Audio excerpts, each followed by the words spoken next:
நல்ல உதிரி உதிரியான டேஸ்டியான வெஜிடபிள் பிரியாணி தான் வந்து பார்க்க போகிறோம். இந்த வெஜிடபிள் பிரியாணியில் பீட்ரூட் சேர்த்து நம்ம செய்கிறதுனால அதோட கலருமே வந்து சூப்பராக இருக்கும், டேஸ்ட்டும் நல்லாயிருக்கும்.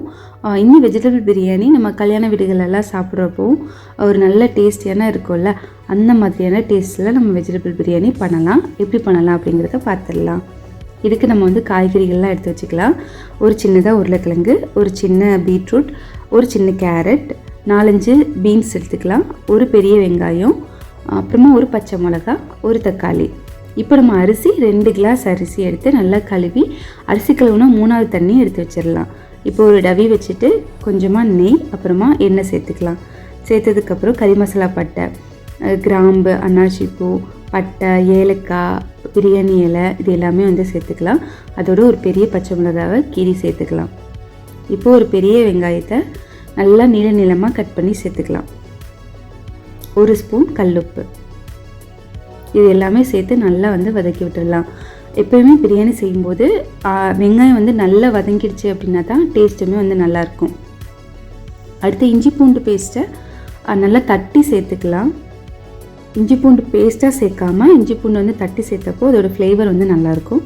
அப்புறம் கொஞ்சமாக ஒரு கைப்பிடி அளவுக்கு புதினாவும் மல்லி இலையும் சேர்த்துட்டு 1.5 தக்காளி வந்து எடுத்துக்கலாம். பெரிய தக்காளியாக இருந்துச்சுன்னா ஒரு தக்காளி போதும். குட்டி குட்டியாக கட் பண்ணணும் அப்படிங்கிறதில்ல, நல்லா பெருசாகவே வந்து கட் பண்ணலாம். பிரியாணியில் வந்து டேஸ்ட்டாக தான் இருக்கும். இந்த மாதிரி சேர்த்துட்டு நல்லா ஒரு டைம் வந்து மிக்ஸ் பண்ணி விட்டுடலாம். மிக்ஸ் பண்ணதுக்கப்புறமா நம்ம இதில் வந்து மசாலா எல்லாமே வந்து சேர்க்கணும். அதுக்கு 1/4 டீஸ்பூன் மஞ்சள் தூள், 1 ஸ்பூன் மிளகாய்த்தூள், 1 ஸ்பூன் மல்லித்தூள், இது எல்லாமே சின்ன சின்ன ஸ்பூனில் தான் வந்து சேர்த்துக்கிறேன். அப்புறமா ஒரு பெரிய ஸ்பூனுக்கு வந்து நம்ம பிரியாணி மசாலா வந்து சேர்த்துக்கலாம். இந்த அளவுகள் வந்து நல்லா கரெக்டாகவே இருக்கும் 2 கிளாஸ் அரிசிக்கு. இப்போ பிரியாணி மசாலா சேர்த்ததுக்கப்புறமா இது எல்லாத்தையும் நல்லா மிக்ஸ் பண்ணி விட்டுட்டு அடுத்ததான் நம்ம வந்து பீன்ஸு, கேரட்டு, பீட்ரூட், அப்புறமா உருளைக்கிழங்கு இந்த காய்கறி எல்லாமே சேர்த்துட்டு நல்லா ஒரு டைம் வந்து மிக்ஸ் பண்ணி விட்டுடலாம். இதோடு 1 ஸ்பூன் அளவு தயிர் சேர்த்துக்கிறேன். சேர்த்துட்டு இதை நல்லா மூடி வச்சுட்டு 1 நிமிஷம் வதக்கி விட்டதுக்கப்புறமா அரிசி கழுவின தண்ணி வந்து 1 கிளாஸ் சேர்த்துருக்குறேன். அதுக்கப்புறமா வந்து நார்மலான தண்ணி வந்து ஒரு 2 கிளாஸ் சேர்த்துட்டு ஒரு 1/4 டம்ளர் தண்ணி வந்து எக்ஸ்ட்ரா வந்து சேர்த்துக்கிறேன். இந்த தண்ணி வந்து கரெக்டாக இருக்கும் 2 கிளாஸ் அரிசிக்கு. இப்போ நம்ம வந்து ஏற்கனவே ஊற வச்சு அரிசியை வந்து சேர்த்துடலாம். சேர்த்துட்டு நல்லா ஒரு டைம் மிக்ஸ் பண்ணி விட்டுட்டு இது நல்லா ஒரு கொதி வந்ததுக்கப்புறமா எனக்கு உப்பு வந்து கொஞ்சம் காணலை அப்படிங்கிறதுனால கொஞ்சோண்டு தண்ணியில் உப்பு வந்து கரைச்சி வந்து சேர்த்துக்கிறேன். 1 ஸ்பூன் நெய், 1 ஸ்பூன் நெய் சேர்த்ததுக்கப்புறமா இது எல்லாத்தையும் நல்லா மிக்ஸ் பண்ணி விட்டுட்டு கீழே ஒரு தோசைக்கல் வச்சு அப்புறமா மேலே வந்து நம்ம பிரியாணிக்கு மேலே இந்த மாதிரி ஒரு அலுமினியம் ஃபாயில் வச்சுருக்கேன். நீங்கள் வந்து வாழை இலை கூட வந்து வச்சிடலாம்.